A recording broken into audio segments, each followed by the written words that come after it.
Apparently, Toriko the manga chapter 267 was already here. If anyone who has watched my previous Toriko videos are watching this and wondering why haven't I reviewed it, well, because I think Toriko, like many other things, did an extremely bad start. Nothing what happened got explained. So many questions are left unanswered. So why am I reviewing this? Because it had some funny moments and for the first time some hope. I mean, last week's chapter I should have reviewed it, mostly because I find it so hilarious how Toriko just nonchalantly agreed to marry Rin. The way he agreed on that makes me wonder, does he even know what a marriage is? But it seems he does. It's just how he's so nonchalant about it. Well, anyway, the gang retrieves that chest. Toriko senses somehow that something is in that house, but the strange thing is that Nitro lifts its hand. It's unknown if it lifts its hand to tell them to take it away, or saying something like "Now I'm gonna attack you." Either way, they meet up with the former Curry King, Chef Yuda, the old lady, Shiro, and Livebearer. Their shops have been closed thanks to the starvation, and they reveals Livebearer, thanks to his brain eating and all things, the passage down reveals that the final ingredient is a billion bird. And now it's revealed the secret behind Ichiryuu's full course menu. The is in all the ingredients for it is not uh, many other ingredients. It's actually one, but all of the ingredients are used in order to make sure that it can become one. It is said to eat infinitely because the billion bird, first of all, has high level of protein and moderate level of fat, and the wings of vitamin and mineral, and even the claws are nutritious. However, apparently it has a reproducing ability. It can produce eggs infinitely, thus it can become an infinite food. However, there is one very big catch. Even though it also can live for very long, it tastes awful, which is why the chefs come in. Well, first, Komatsu is being funny, trying to warm the egg like this. Then Sunny is trying to warm the egg like this, and Zebra just wanna smash the egg like this.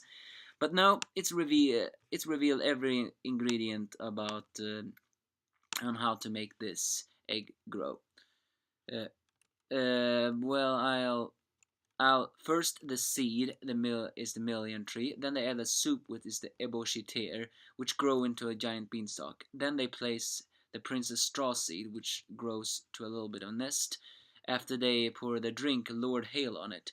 Then they place the egg on that, and after a while it hatches. After even Komatsu says for it to be nice, born, and healthy. Well, maybe not after that. The bird is extremely ugly, but in order to grow it, they first feed it the fish dish, mitarashi kelp. Then they feed it. Then they combine the meat dish, Neely bug, and the dessert dry melon in order to form a bug known as Neely bug. And after the bird eats that, it can lead infinitely eggs, so Toriko just scares it, and it lays billions, well, dozens of eggs. And now is the hard part. Everything of this will taste awful. Can the chefs do it? Well, of course they can do it. It's Komatsu too. But will he be able to do it? No idea.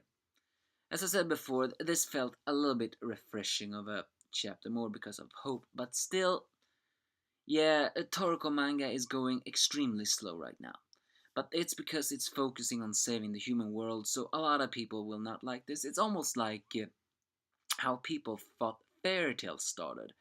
How many did not like how fairy tale just came back like that without blah blah blah, blah like that, uh, and how they powered up and stuff. So yeah, this start of the manga, a lot of people will not like. But I guess we have to try to have an open mind, even if we have to agree that it's not really so big a start. But one question was finally answered. When Toriko got to the Bishukai headquarters, it was already abandoned, and the only one who was there was Midora and Komatsu. So Midora practically handed Komatsu over to Toriko. What? But why? What has happened to the Bishukai? Have they split up? Have they all joined Neo? That's the most exciting part of this chapter. An unanswered question that brings even more questions. But another disappointing part is, why did that Nitro not attack?